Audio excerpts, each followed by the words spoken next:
I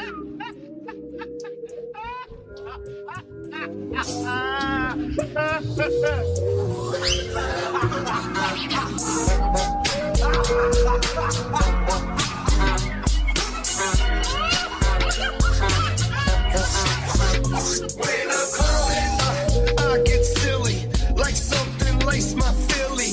Been known to pop a pilly and cop a chuck with Billy.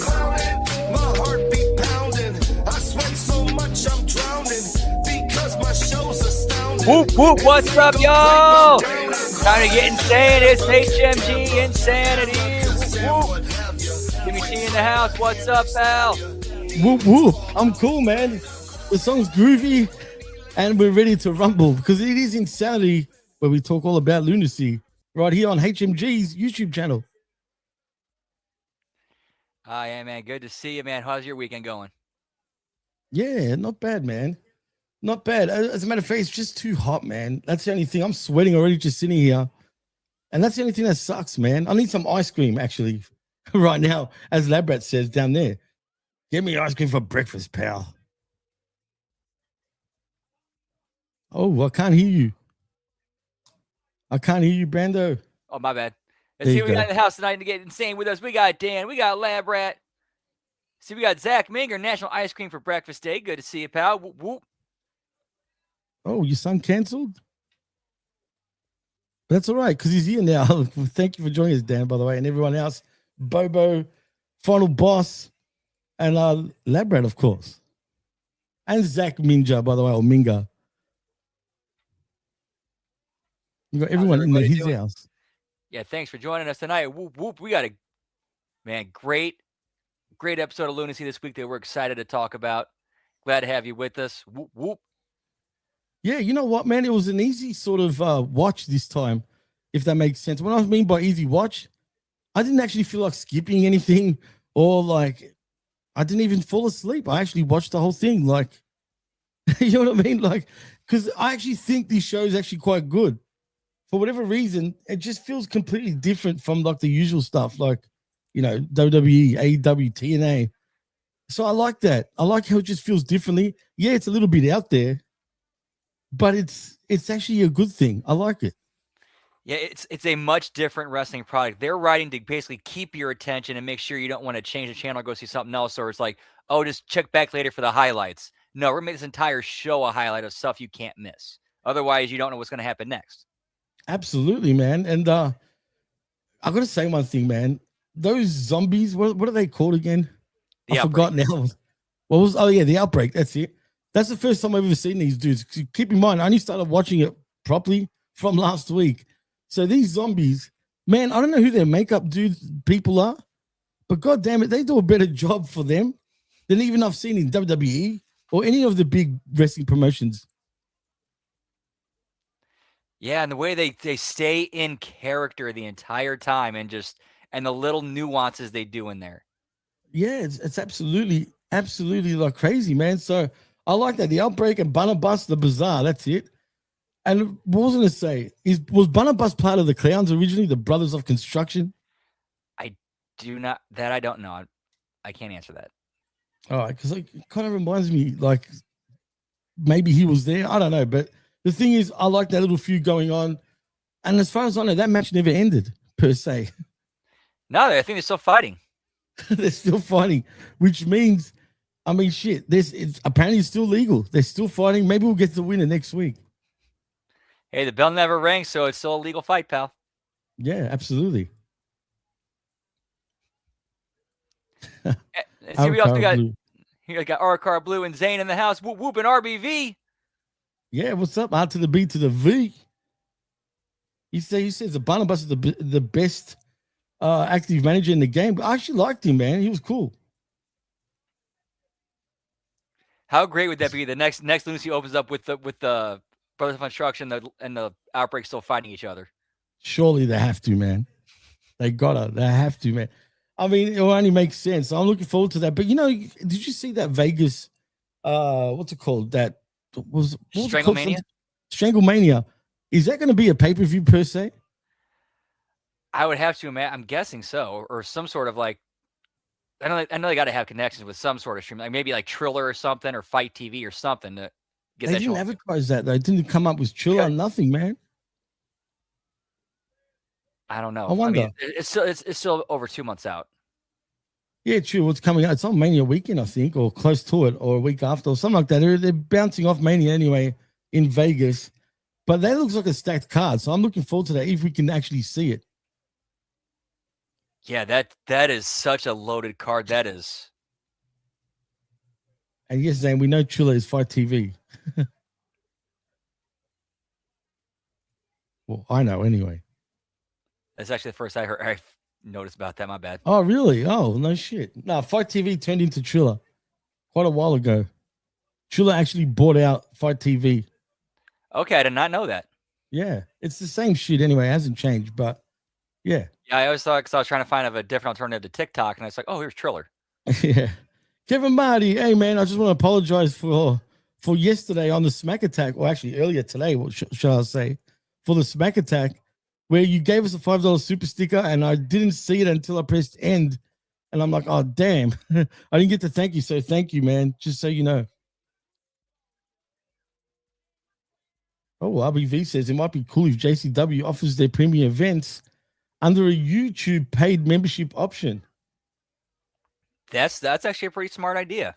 That would be good that'd be a smart idea. I mean, yeah, why not? What I didn't know that all their shows are for free practically, dude. So how do they make money? I think, from what I understand, they make a shit ton of money off merchandise. Really? Okay. Interesting. Yes, thank you again, Kevin, man. I feel bad, dude. No shit, I really do. And sometimes that timing is it's like lightning in a bottle. Rick goes to me, oh, you're not gonna do the thing for the super sticker. I go, man, what? What's super sticker? And then I saw it. I'm like, oh shit. So yeah, that's why, man. So I feel bad because I ended it before I even noticed it. That is definitely on Chilla. That's true. I think they're doing that GCW versus Jersey Championship Wrestling show tonight. You know what? Last week, Brando, I don't know if you noticed this, but there was a JCW event apparently, and I saw it was on live on YouTube. As a matter of fact, at the time, and I just didn't think anything of it. I was going to tell you. Oh yeah, the 2-day war. Is that what it was? Wasn't it last week or the week before?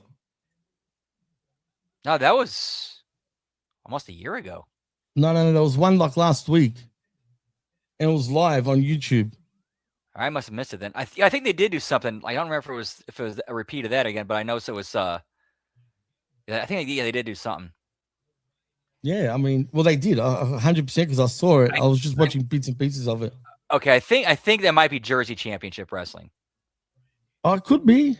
I mean, do they really call themselves JCW as well? Look exactly the same. Yeah, because they're out of New Jersey. So Jersey Championship Wrestling, yeah. That's too much of a confusion, man. If that's the case, because all I saw was JCW, not fucking Jersey Championship Wrestling or fucking. So Final Boss, that was Jersey Championship Wrestling with JCW. Just so I know. Thank you, Kevin, by the way. We'll always try our best, man. I'm glad you loved it, but.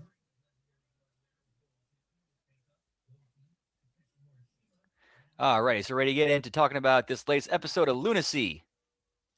Episode 66. Oh, and episode 69 too.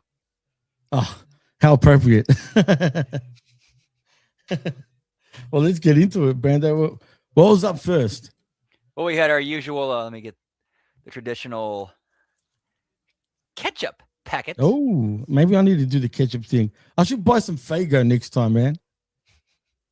I almost want to change my name to like, I don't know, like something for the ICP, so we could be juggalos every week doing this show.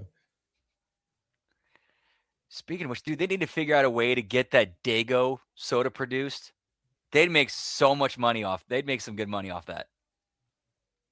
Well, they could, but did they have the money to do it? I think they could. No, I mean, they should. Yeah. I mean, why hasn't Fago sponsored them yet, even, dude? I have no idea. You would think they would like hey, these guys are giving us free publicity and sponsorship. Why don't we get back that? Yeah, I know it's silly, man, but maybe they're a bit too scared to do anything with him. But anyway, well, with them, Big Video is the star of the show, man. I mean, how amazing does he look for his age, man? You would never believe that's a 61-year-old man. You never believe that. Just crazy, man. And like Bobo says, I think Vito is independently selling Okay. Dago. You know what Dago means in Australia, by the way? No. Like an ethnic, basically. That's another term for an ethnic, a Dago. I kid you not. That's kind of what it is for Italians. Yeah. Well, so same thing in the US for Italians per se. Mhm. Well, there you go. Makes sense.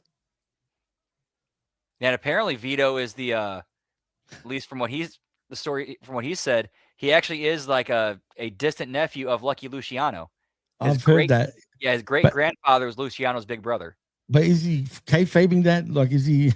That's the thing. I don't know if he's working us or not when it comes to that, man. He could be.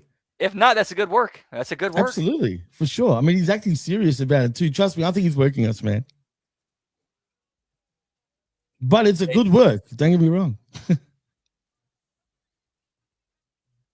right, so you got to go through our catch-up packet, go through what happened last week. And then we have open with backstage Big Vito talking with Vince Russo about women. Russo's mad about Vito paying PCO to win his match last week and said no more hits because and of course according to Vito, he's like, hey, me and PCO, we go way back. He was in town, he wanted to make some money. I offered him a job. Man, PCO, say what you want about him. He plays that Frankenstein character so good, man. Like, seriously, like he looks like a senile old man at this point. He probably is, but you know what I mean? Yeah, he actually plays it well. And he was the hitter too for friggin' for Big Vito. And Russo said, no more hits. But then we see later on what happens, and we'll get to that when we do. Yeah, I'm glad he's not taking some of the bumps I saw him take in TNA, where he was like literally diving through the ropes, landing on his back on the ramp, like as well. Yeah.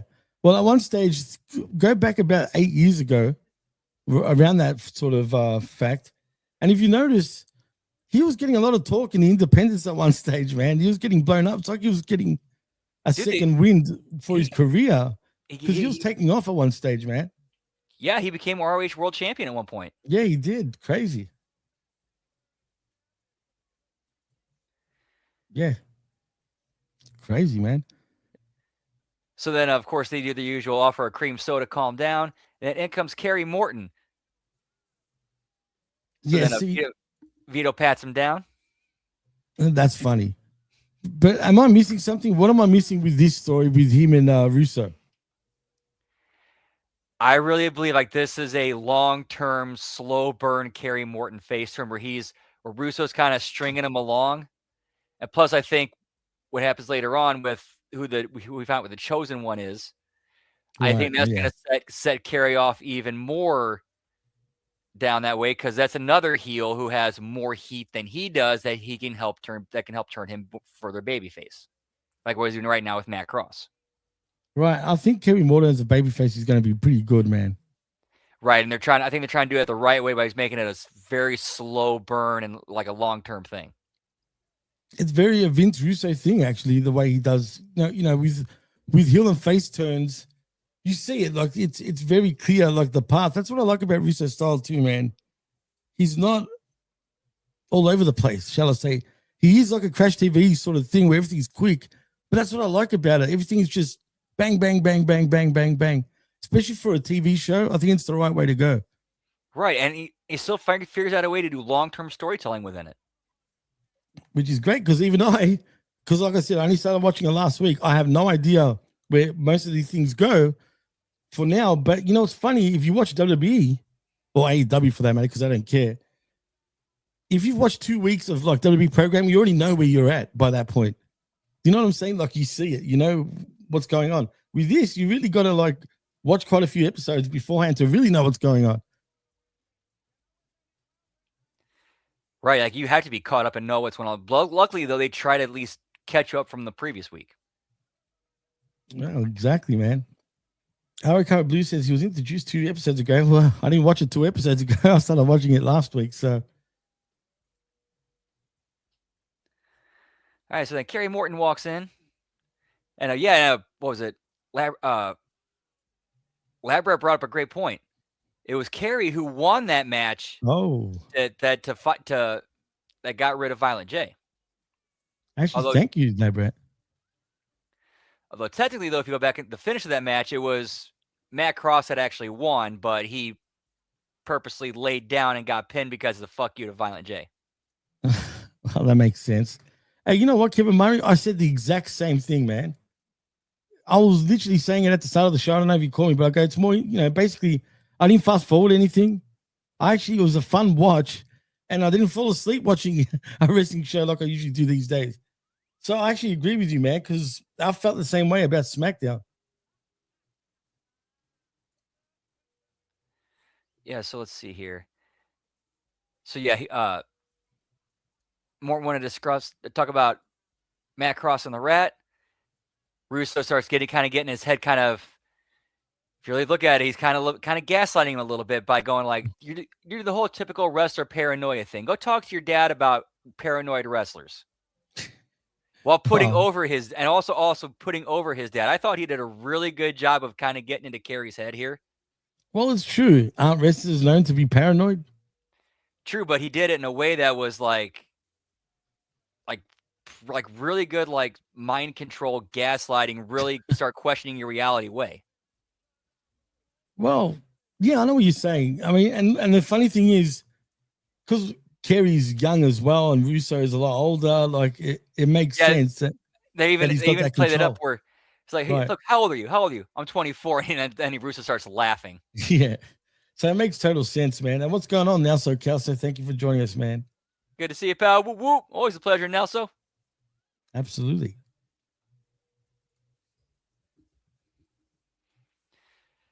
So Russo said, I'm going to give you an opportunity. You're going to get a shot at the American title tonight.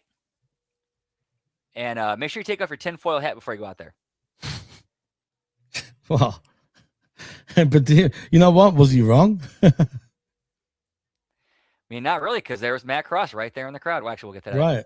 Exactly. Well, actually, coming up next. So, yeah, the next match is Facade versus Kerry Morton for the JCW American Championship, which ends with Ninja Mac running in, super kicking Facade, and the referee throws the match out.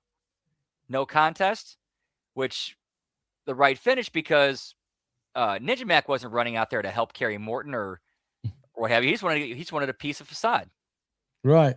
And, man, you know what? Ninja Mac for a chubby dude, that spiral friggin' move, whatever it friggin' is, that looks pretty neat, man. It was like a blur. And for a guy at his size to be able to do that shit, that's pretty impressive. Even though I've seen him do shit in the past in other promotions, but that particular move impressed me for a bigger dude, a bigger short dude.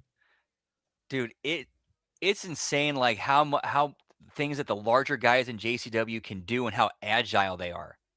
Yeah, like, Mr. Happy. Yeah. Oh, he's disturbing, bro.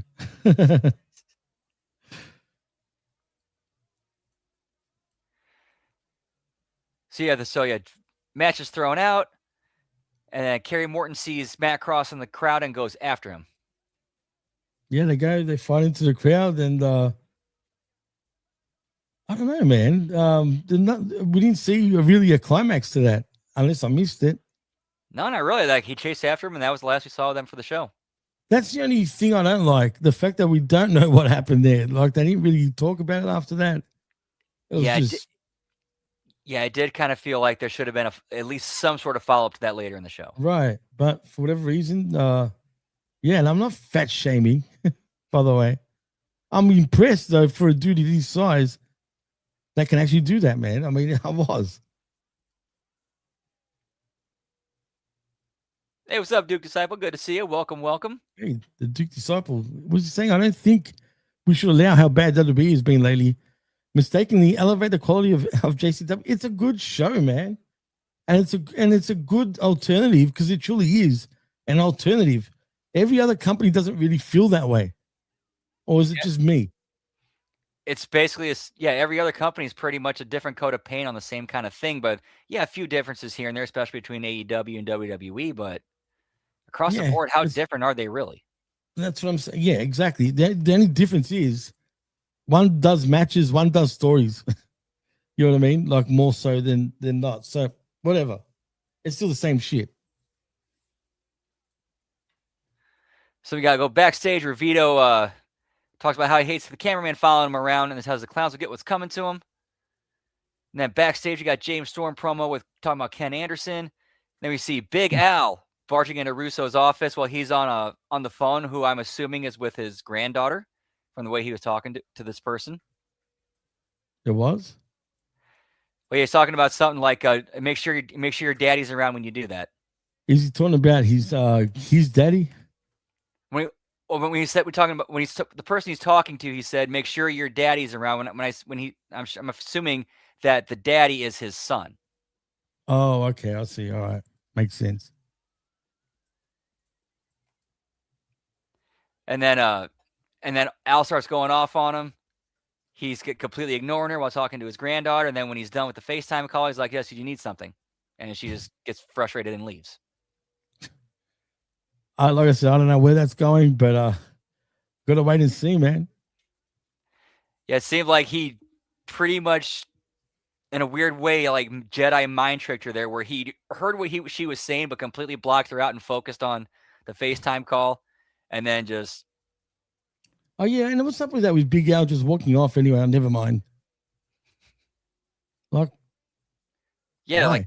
that did seem a little bit weird. Like you would have thought she'd have been like, "No, we're gonna. I got something I'm gonna say to you. You're gonna listen to me."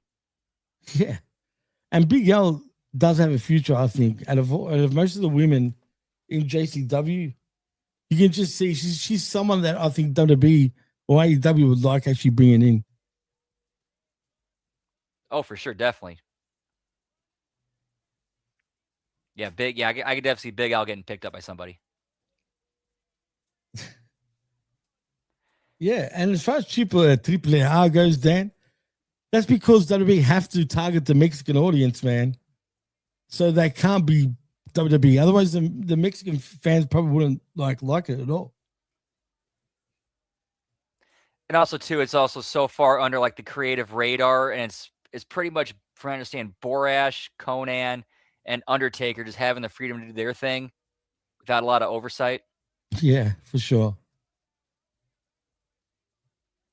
You know, RBV. You know what's funny? I actually suggested that to Brandon as well. We should have Juggalo names. And what did it come up? Legit G, just a Jimmy T, or you are Slim Jimbo Jism, Slim Jimbo Jism. The other one's got a better ring to it. The G just a Jimmy T. It rhymes. But what about Brandon? Oh, wait a minute. So wait. Brandon is the G Jester, and I'm okay. All right. So, but then you got to do some more with that, so it rhymes with the names. Slim Jim Hism, but Slim Jim Jism sounds funny. I didn't see the space or the period. I know. I figured it out. Whoop, So whoop. he's just legit G Jester. No Brandon legit G. Try to come up with something with our names. Tell him to come up with shit where we incorporate our names into it too. I think what they're looking for is like maybe like a streaming deal with somebody.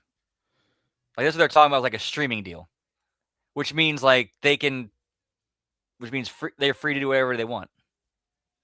I mean, yeah, they would have to tone it back a little bit unless they just go with a backyard sort of network, for example, like just local networks, like what ECW did with ECW Hardcore Television, where they were syndicated.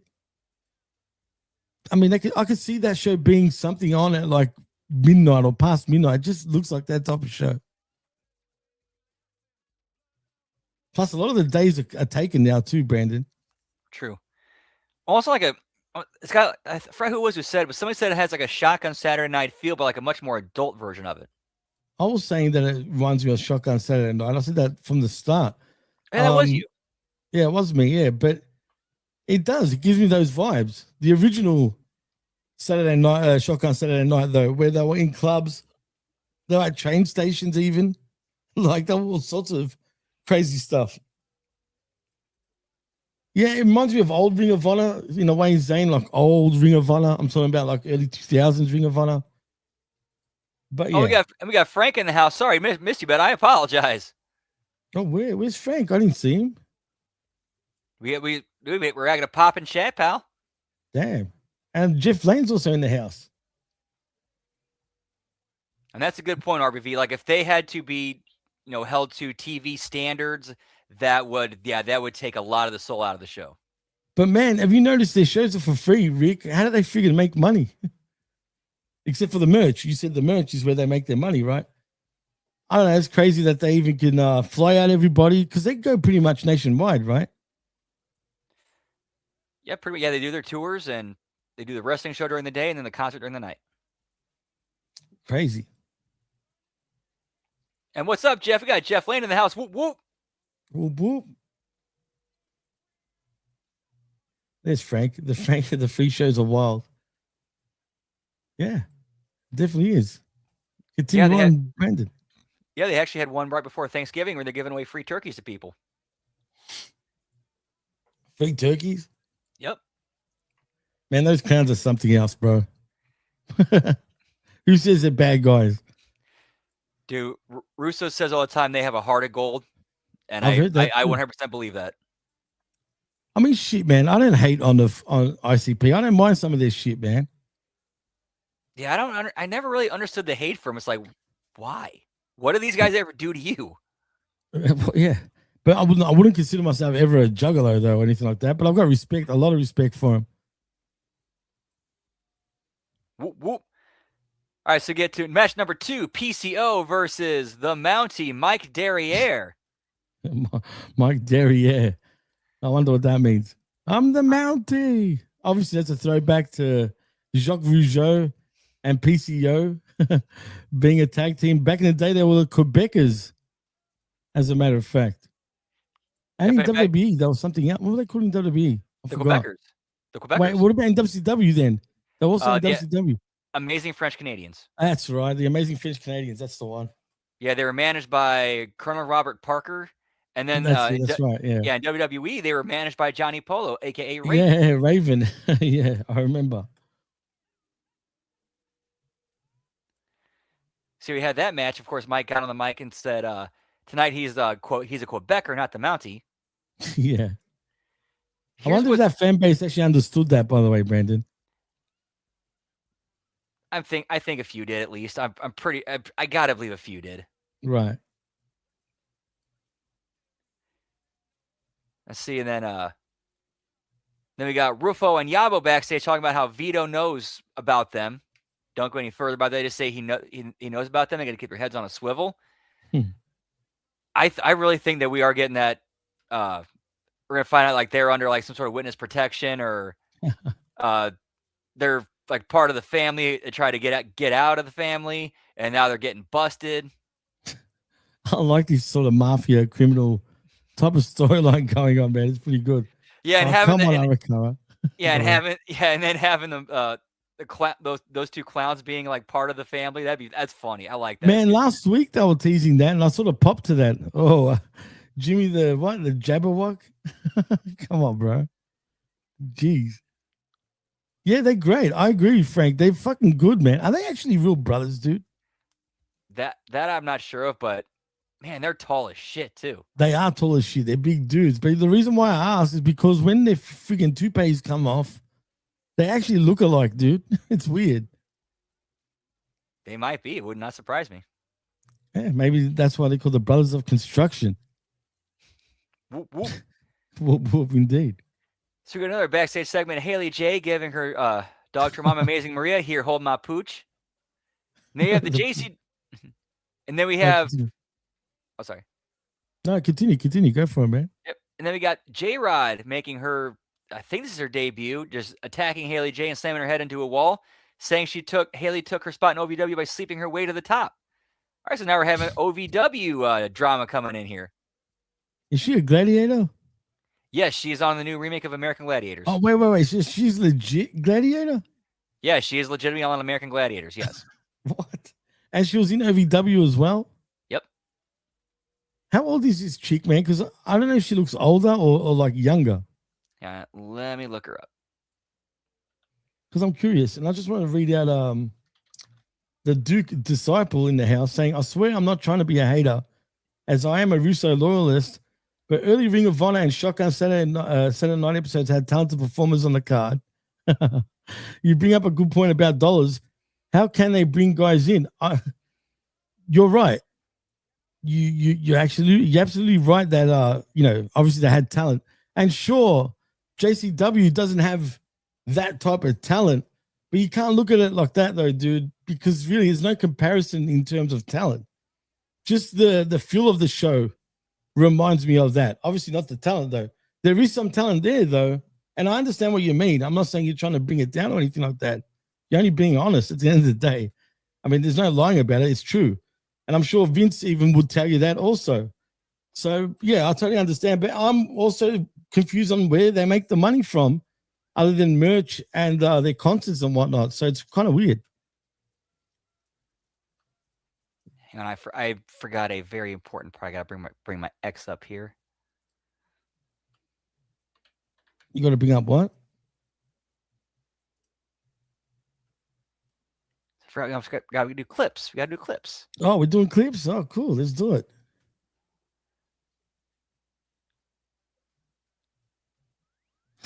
Like what we just saw here. Hold on one sec. That's all right, man. You know what? I'll tell you later.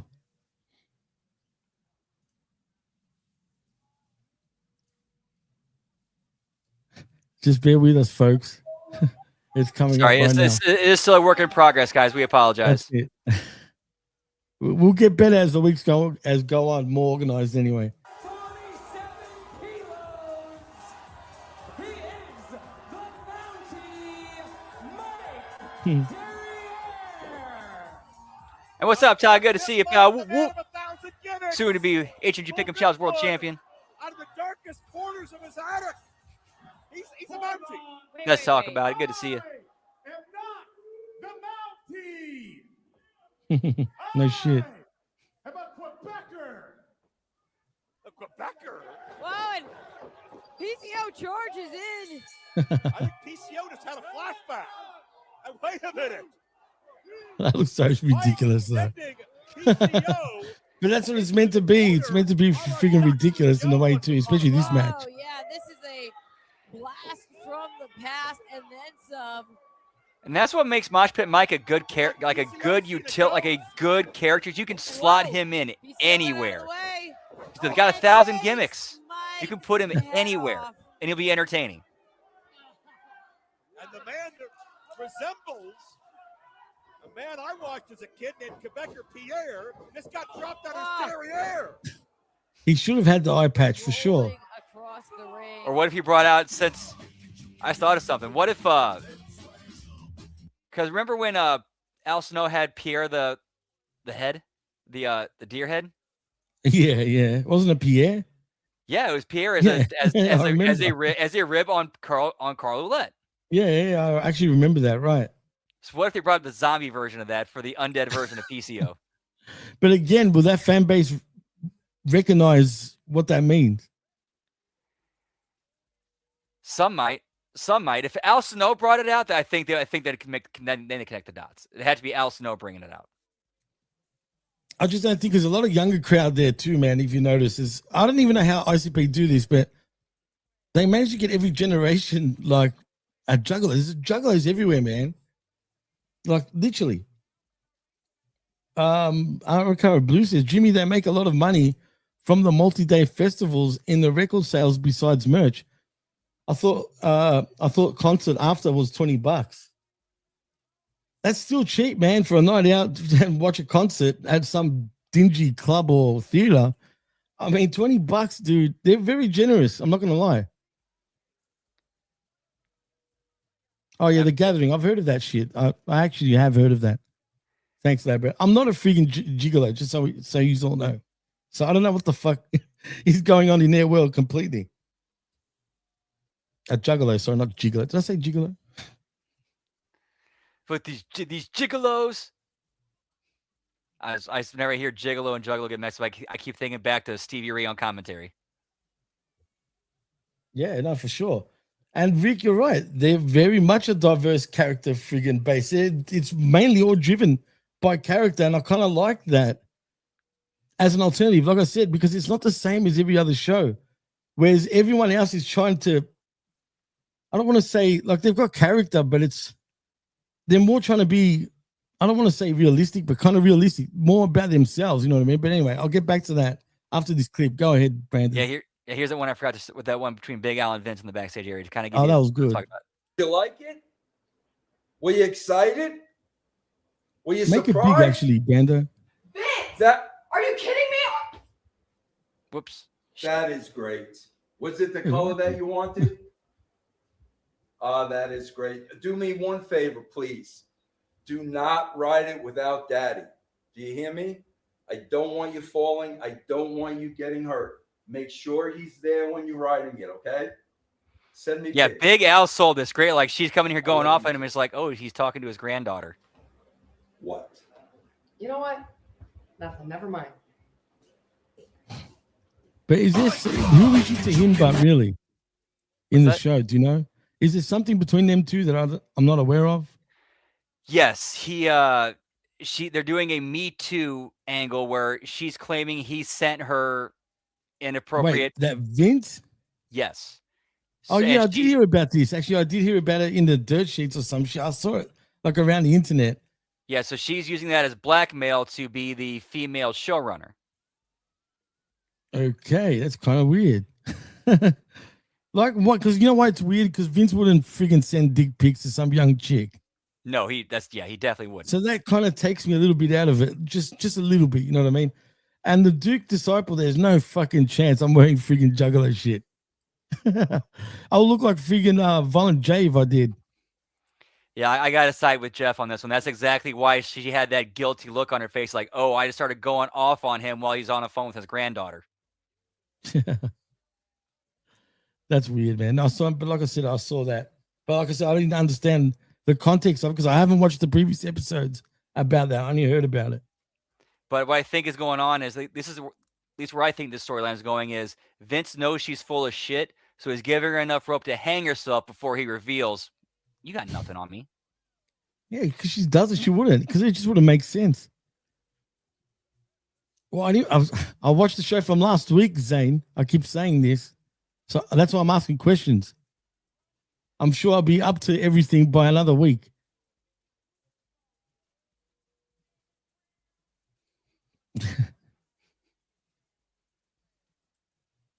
Before who? Wait, actually, Big Al had the showrunner spot before the blackmail. Dan says, I thought that was one of the best parts of the show, for sure. Everything that with Vince, what Vince is doing in the back is kind of funny. I don't know if you noticed earlier, though, Brandon. Did you notice how Vito Cotton broke character and started laughing when Russo was saying about the hits and all that shit? A little bit, yeah. That kind of popped me.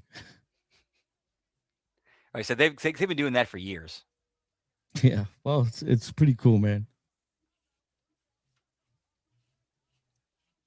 That could be taken both ways. Well, yeah.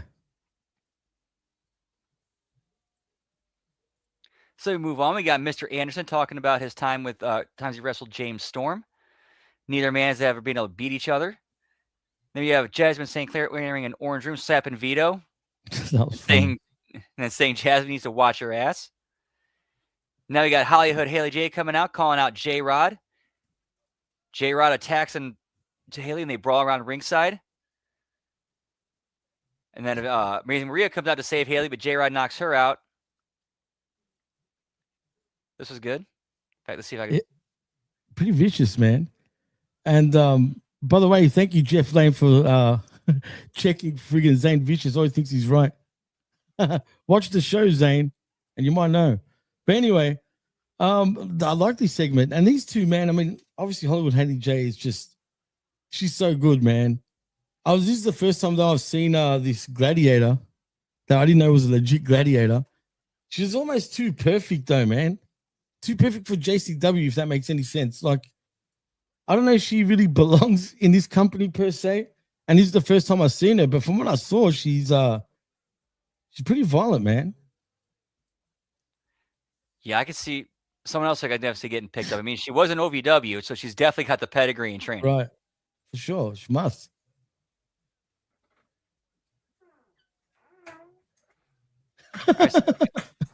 I'm laughing at you know what? I never thought of that. But you know what, Dookie? I think he's got a point. Is that a friggin' asshole, dude? What the fuck is that? Why'd you make me notice that shit now for, Jeff? God damn. Oh, that threw me off. Yeah, they'd have no idea how to book her. No way. No idea. Yeah, well, it's true. I mean, but she's got to look to her. But she, how old is she? Because she looks kind of older, but doesn't at the same time. Yeah, kind of a little bit. Do you know what I mean? Like her head sort of looks a bit older, but I could be wrong. Because her body looks younger. But her face looks kind of I'm assuming she's in her late 20s. Yeah, but your body can look young if it's in shape. That's true. That's true. But it's hard. It's a lot harder though to sort of keep up with, for sure, man. But put it with the Miz. It's a bit weird to me. But still, could work.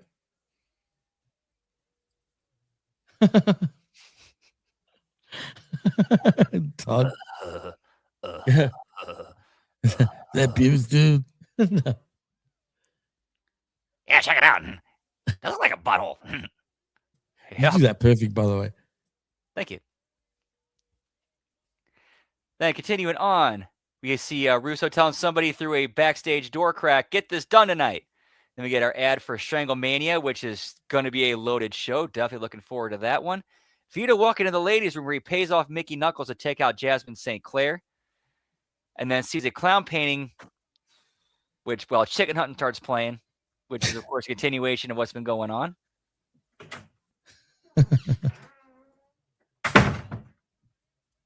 Sorry about the door sound, by the way. And then we go to the ring for match number 3, Caleb Conley versus Cocaine for the number 1 contender briefcase. This match, dude. But continue on. In fact, actually, that's what better way than to show it? Let's watch it.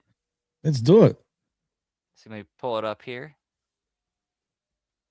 Whoops, sorry, I went a little too far down the page. Don't worry, man. Take your time. It'll be fine. How long do those clips go for, Jen? Are they all smaller clips that you're showing?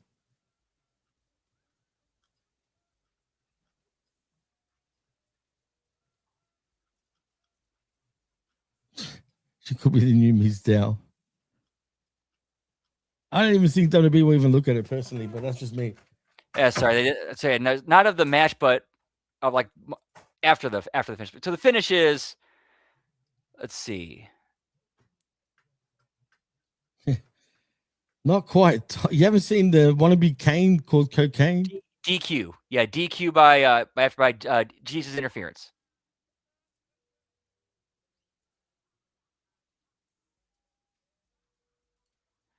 But then which leads to this post-match, which got Conley a lot of heat. I was waiting for the video, Brandon. Weren't you going to play the video? Yeah, my bad. Sorry. That's all right. No, I'm just saying because you were saying you were playing a video. And I was waiting for him like, okay, well, where's the video? But look, if it's too hard, don't worry, man. Shit, sorry. That's all right. All right, don't stress. Just keep moving. Oh, there it is. This ring rat trying to bring Caleb back down to earth. I'm not sure what we're going to see here. Oh, my Lord! Back fist! And the crack of the jaw. Now what the hell did she do? She had nothing to do with it. Wait a minute. This ring rat trying to bring Caleb back. Dude. Oh, my Lord! Here we go. Back fist! Oh, it's side slam. Takes Caleb down hard. Here's a better clip. My bad. I apologize, guys. Oh, it's all right. What's wrong with this? What's next? Cocaine has his stash. Hey, no! Jeeves from behind with that briefcase, and ref's calling for the bell. Wait a minute, that means Caleb just got disqualified. Caleb Conley's been disqualified as Jeeves gets involved to save Caleb. Oh, and Jeeves is going to be the patsy and take a bullet for his charge. Caleb makes the save for Jeeves, tosses Cocaine shoulder first into the post. But yeah, you're right about that, Joe. Jeeves triggering that disqualification. Caleb's holding up that briefcase, but he didn't win that. Not at all. And wait a second. I think Caleb's putting the pieces together. Yeah. Hey, Caleb, maybe you should thank him because he just saved your ass. Oh my God. Well, there are lots of ways to say thank you. I don't think that is one of them. Instead, Caleb, I cannot believe what we're seeing here. Does he actually execute that properly, man? I feel like he's always, every time he does that move, Caleb snapped. the opponent jumped down. falls on his side. Wait a second, not again. The ring rat is fucking. Jumped on his head and neck. And I'm no Jeeves fan, but he was doing his job and protecting Caleb. And now He's Caleb a typical again. ring rat too, if you know what I'm. We've you know what seen I'm week saying? after week, Caleb seemed to grow more and more distant. Game plans were falling apart, and Caleb. Jeeves is hurt. Yeah, he's been dropped on his head. A third one? No. Caleb, this is a little much. Another burning hammer. Caleb, I know Jeeves is annoying. I know he's a loudmouth, but I'm not going to say he deserved this, especially for taking a bullet for you and saving you from cocaine. Caleb Conley's off the deep end. God damn it. And this ring rat trying to bring Caleb back down to earth. I mean, the fact that she's playing this type of character, I'll take my hat off to her, man. Yeah, it takes a whole big character like that and Breakfast. go that deep into it. And the crack no of one hit the the jaw. Now what the hell I was is actually reading an article Wait a about minute. her recently. Apparently, she used to suffer from depression That's Vince Russo. and all that. Yeah, Now she- she's happy and shit. Wait a second. Yeah, she has Wait a a second. very Now, the serious, last like time we saw physically Vince Russo, he was debilitating talking disease to- that she somehow wait. Talking to manages his to guy fight and- through. He said tonight was your Right. night. Is Caleb Conley Russo's guy? Is Caleb the chosen one? Oh, that's a fourth burning hammer. And look at Vigil's asking for some help here. Jeeves is seriously injured. And Vince Russo, our investor, our showrunner, is looking on and applauding Caleb Conley brutal losing coming his out, man. rabbit ass mind. Oh, it looks like Russo just got exactly what he's been looking for from Caleb Conley. Here's where I think they're going. This is just based on what I've seen so far. Here's Russo's where I think they're pushed all his going. chips They're in. trying to establish like the investors lunacy brand with made veterans investment like now King Storm, appears to be the Mr. career of Anderson, Caleb Nick Conley Nemeth, as JCW while building centerpiece. new stars like Caleb Conley and Jesus. Kerry Morton. I think he's wait, setting. wait, I think no, he's no. setting up Hold on. Caleb Caleb. Conley and Kerry Morton you've to be got a top enough. heel in You've Prop got Baby enough. coming up. In the, Oh! Caleb seems like an older dude, man. The man can have a cervical he's experienced. He's been injury. around, but he Yeah. hasn't been like on the main stage or been a Caleb top guy. has did Anyway. everything That's for good. you. He massaged you. He I mean, did he's your good shopping. enough. He picked up your I could dry see him in any cleaning. promotion video. I mean, he gets it. Not again. No. And you condone this? Come on! That's a fifth one. Jeeves Like, he was devoted actually in his TNA life for a to little you bit, where he was for months. a social media guy for what was it? This team called they were called the Influence. It was Madison Rain and Emma. I forgot Tennille Dashwood. Right. And they ended this and they got into a feud with the Iconics or the Inspiration. Yeah. And the Inspiration had all of a sudden they started getting a thing for Caleb, and then they had a whole thing with like an angle where they're basically both teams are fighting over Caleb. So all these Aussie chicks were fighting over Caleb. Well, 3 Aussies and 1 American, but Yeah, that's. I mean, come on, what's going on here, man? That's interesting. I never saw that at the time. Like I said, I don't cover TNA, and it's hard enough watching this much wrestling as it is to even watch TNA. You're the guy for that with the vet, of course. Every Monday night, 9:30 p.m. right here live on Hammy Mini Group's YouTube channel, of course. I remember Caleb with a K. yeah, that Kevin was Martin says. yeah, he was. And I'm Caleb with a K. Yeah, I think I remember that. Rick says it's an old school trick to building a company. ECW and Heyman were great with that. Established names draw the eyes. Young talents get to shine or get the shine. It does give me ECW vibes too, man. Old ECW vibes. I'm talking about more 95, 96 ECW vibes, maybe 97 even a little bit, which is a good thing. Moose got you into TNA. Wow. I was into TNA pretty much from back in the early 2000s. That's when I got into it. Well, that's right. Either you do or you don't. It's as simple as that. I agree. Whoop, whoop. So we had that happen. Big character development there.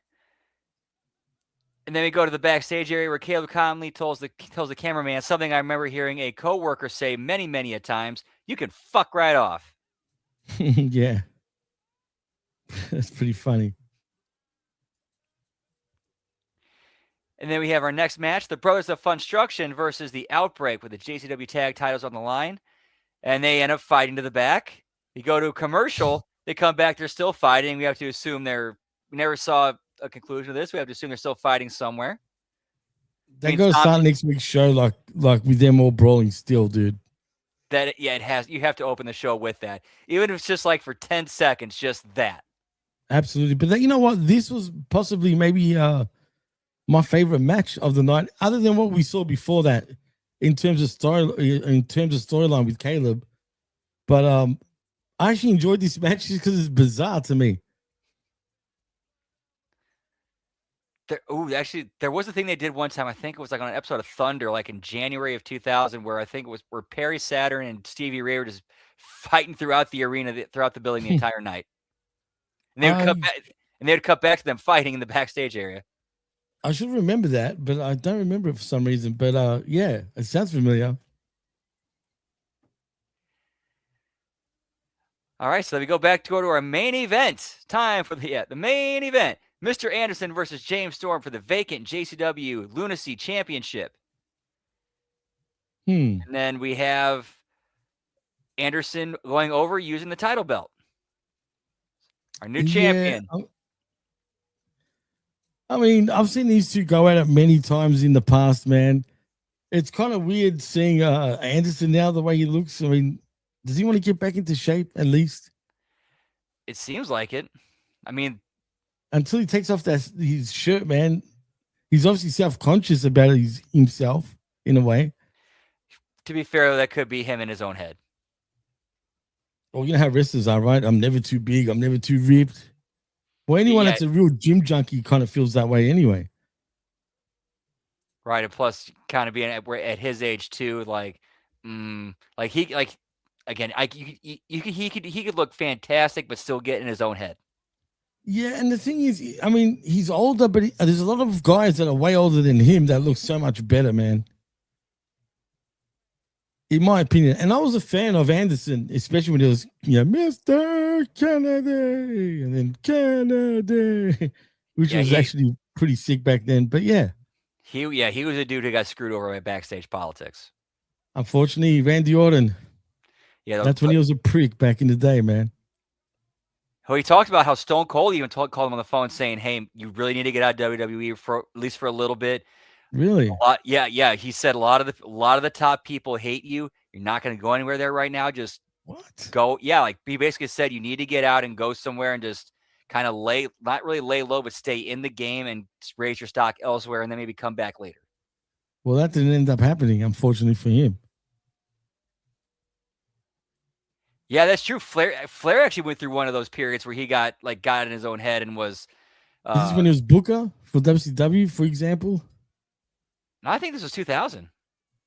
Oh, you talking about with his being self-conscious, you mean? Yeah, when he would come out to the ring in like shirts and the slacks. Right.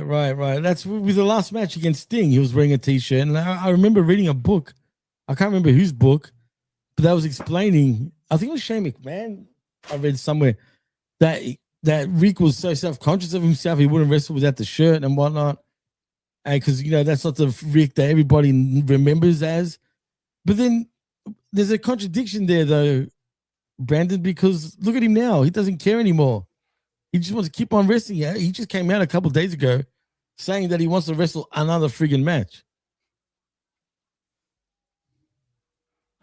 Meanwhile, from what I heard, like he had like what, 1, maybe 2 heart attacks during that last one, or when he blacked Apparently out. I know he at least had one. Apparently, he nearly died not too long ago on the table, and this guy still wants to have a match. I don't get it. Does he want to die in the ring? Yes, he does. He's actually publicly stated that. Yes, he does. Jesus Christ! Wow.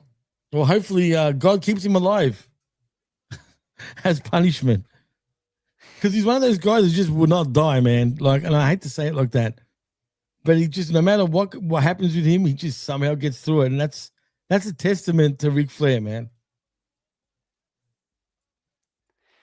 Yeah, I mean that dude should not have survived a lot of the stuff he survived. Just quietly, Kevin Murray. Or most people. I don't think they'll go for Anderson in WWE. Let's be real now. Yeah, he's still. Yeah, I don't think. Yeah, that ship's kind of sailed with Anderson going. Long he's too up there in age, and his look is not there. If he was jacked, maybe. And plus, those hard feelings might still be there a little bit. Yeah, but now that Orton's still there, and he never apologized, right? Not that I know of. What would you do? Was he that much of a friggin' like? What was the issue with Anderson anyway? They didn't like him as a person. He wasn't liked. I don't know. All I know was that he made Orton and Cena didn't like him. Triple H didn't like him. So that's like a trifecta of death right there. I know Batista was good friends with him because in his book he talks about him. And funny enough, apparently he's a little annoying, especially he's known to have a lot of energy drinks, supposedly.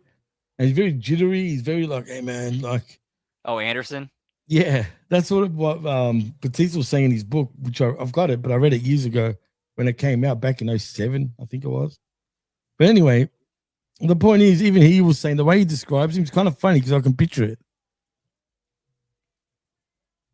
Sure, definitely sounds like it. Like he's I can see how you kind of get under your skin after with a few drinks. 100%. And in the business, that's all it takes. That's all it takes. I agree. It's funny, man, in my opinion. But it's still a shit go though. The way he got, let go of the company. That's wrong, man. Because the thing is, he was on his way of becoming a big deal, man. He was even the Money in the Bank, if I can't remember, on one stage, and then he lost the match to lose his friggin' briefcase. I believe because he got injured because he was supposed to cash in and win on the Undertaker. That was the original plan. That's right. You're right. And then Edge got it off him, and then that led to Edge doing it instead. And the rest is history. Yep. And then they did the whole thing with Anderson supposed to be or Vince's son, and then he got named in that steroid thing, and that got fucked up. That would have been so stupid, man. Yeah, as crazy as that actually might have saved his career right there, because him getting a permanent tattoo, man. It would have 100%. I mean, you'd think it would have anyway. That's true. I did hear Triple H bring up Russo not too long ago in an interview. I think it was Barstools. I can't remember what it was, but it was a few months back. Yeah, I know, exactly. Just like Hornswoggle was. Well, we're going to have a little... See? Was it going there? Where Hornswoggle would have been Anderson's freaking brother? They both had freaking blonde crew cuts at one stage.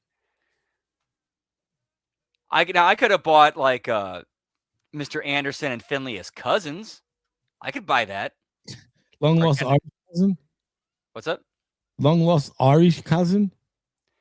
Yeah, absolutely. I mean, yeah, like just or distant family or something like that. Because you put Mr. Kennedy, Mr. Anderson, and Finley next to each other. You could, and you said like, hey, they're distant relatives. You could see it. I don't know, man. But Gruss, yeah, we already were talking about that, how Orton destroyed Mr. Canada. Anderson had a better career in TNA anyway. When he first came in, absolutely. He was right off the bat like a main eventer. But that's when I stopped watching TNA roughly. Around that time, when Hogan, right after the Hogan era, I was done with it, man. Man, do you remember in Lockdown 2010, the match between AJ Styles and D'Angelo De Niro for the world title? Oh, yeah, absolutely. And I used to love D'Angelo De Niro, the Pope.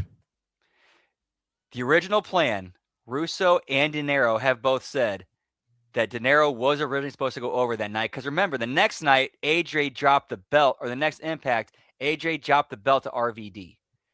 And the original plan was D'Angelo De Niro he was supposed to go over AJ for the belt. But Russo and De Niro have said that that plan didn't work for someone, brother. Obviously, Hogan didn't want that to be the case. It was indeed Hogan who put the kibosh on it. Yeah, the program with Angle was money. Like, those two worked so well together. That cage match that same night, that was tremendous. Yeah, for sure, man. That was good old days anyway with TNA. Remember Anderson's first TNA run? He was Kamikaze Ken Kennedy. That was his first run was great, man. No job Rob in TNA. Hey, they killed him. He got murdered, remember? By Abyss. Literally, he was dead. And remember the fake cuts that was all over him? That was ridiculous, dude. That especially, I stopped watching. Get me Janice, pal. Yeah, get me Janice. Janice actually done a number on freaking RVD.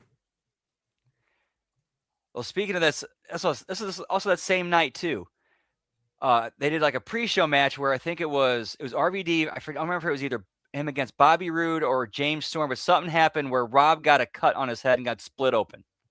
And then he got lawn darted into the side of the cage, and then something happened. I don't remember what might have happened, but all I know is that flap of skin got caught, and then as he got loose himself from the cage, that flap of skin slid down the front of the cage like a cheese grater. I will never forget. I'm sitting next to my grandfather. I'm like, dude, that chunk of his head just fall down the side of a cage. And then we're watching the rest of the match. Rob has this giant fucking vag in his head. Oh, a vag in his head. I can't think of any other way to describe it than he had a fucking vagina in his forehead. God damn it, man. That deserves a right there. I mean, that's the right way of putting it, man, I guess. That's pretty big gash, though. It was no huge. pun intended. It was huge. I never seen. No, sorry, can't continue. Sorry, I had never seen anything like that live. But yeah, that's pretty gruesome. Power to him, though. He kept going and finished it, and then came back later in the night for the Lethal Lockdown. That's crazy, man. And Todd, that would be a great subject for a podcast. That would be his biggest misses and what ifs. You do the same with AEW. AEW got a film, you can come up with a whole fucking. But even in WWE, there's a lot of that.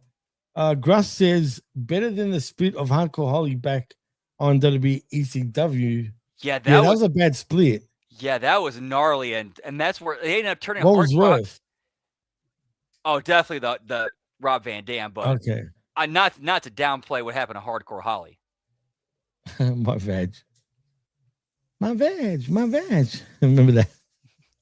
My toes. Oh yeah, remember that? My toes. Yeah, give me Teenage Mutant Ninja Turtles, pal. Cowabunga. All right, so that is it for this week's episode of Insanity. Whoop whoop. What'd you think of the show, Jimmy? It was a fun watch because it was just, again, it's that typical Russo style. Yeah, Muhammad Hassan's 100%. Don't get me started. That is definitely the biggest miss of all time in WWE for me, and maybe even wrestling. They caved to cancel culture. That was the problem. I know, and they're fucking idiots. Vince, I thought you had balls of grapefruits. But clearly they were a lot softer than not. But UPN at the time was threatening to kick off SmackDown from their network if they didn't stop doing that shit. Oh yeah, sure. It was the network that said, "Yeah, you got to get rid of it," or right. But man, they could have done so much. It was probably the wrong timing to do a character like that. Can you imagine they did that right after like September 11? Well, that was kind of the idea. Was supposed to be like, okay, like what it's like being in, a character like that in a post 9/11 America. Dude, it's just full on. And you know what's great about that Muhammad Hassan character? The fact that, the fact that the person that was playing it was Italian, one, but he started also believing like the Muhammad Hassan character. Like he says that, like he started like really believing what he was saying almost in a way, almost took over him. You know what I mean? Honestly, that might have been for him as a human being. It might have been the best thing that happened is that character getting dropped, so he didn't lose himself in it. Nah, he's got a lot of regrets. If you watch interviews with him, he hates. He was very bitter towards WWE at first for what happened to him, because that's not fair, dude. He was on top of the world, only for them to take that rug right up from underneath him. I mean, from what I understand, the original. Hey, did Dom just declare the owner of AAA? That's funny. Maybe we should check that out too after the show. Are you doing a watch along for AAA?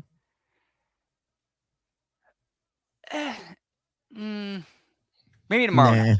Tomorrow night, maybe. Oh, maybe tomorrow night. Yeah, for HMG After Dark, I might open up with that. Oh, that sounds good. Maybe I'll join you. Who knows? I've been meaning to watch more like AAA, but again, there's so much wrestling, man. It's just, it's difficult to keep up with, man. Like I said. All right, so what you got going on this week, Jimmy T? Well, funny enough, I like a Raw. No, sorry, let me go back on that. Tomorrow, 11 a.m. Eastern, it is Direct Edge with myself, the Vet, and this week also R to the B to the V, because unfortunately the professor is out on assignment somewhere along the West Coast, and he won't be around for the next 2 weeks, but he'll be back after 2 weeks. So RBV is going to be our guest this week to cover for the professor. So we're looking forward to that. 11 a.m. Eastern, where we touch on everything AW. Of course, Tuesday morning, at 10 a.m. Eastern, it is I Like It Raw with myself and Big Ray Hernandez, talking all things WWE Monday Night Raw, so look out for that. And of course, myself and RBV, we just recorded the Smack Attack earlier today, so if you haven't checked it out, go check that out. You will not be disappointed.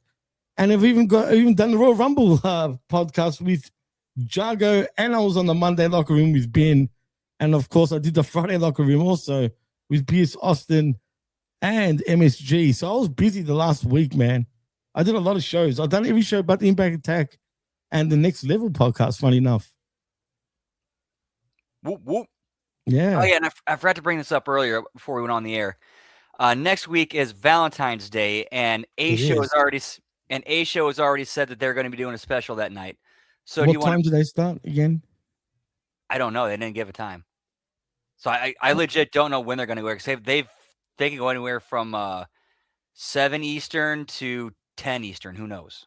Well, how about this? Why not we do it earlier?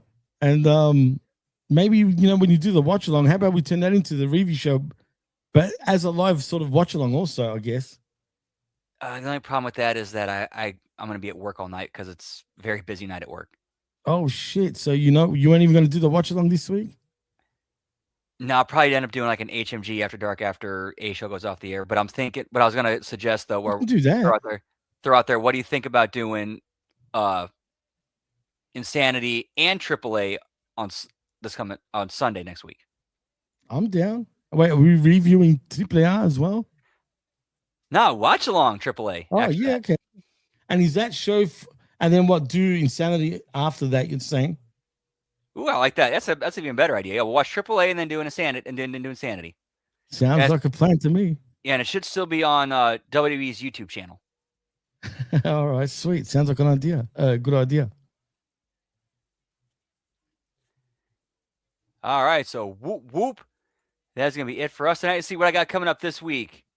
Tomorrow we got HMG After Dark. We're gonna be doing this night's AAA. We're gonna be also doing Lucha Underground. Mm-hmm. And then Monday, of course, we got the Impact Attack, the Raw Watch Along. And then Tuesday, we got the late start NXT watch along after the A show goes off the air.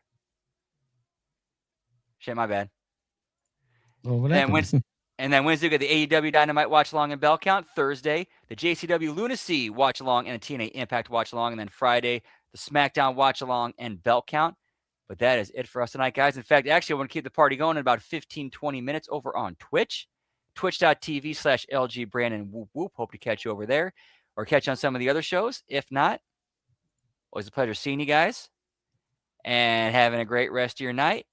If I'm going to see you again, like they said on Truman Show, good morning, good afternoon, and good night. Whoop, whoop. Peace out.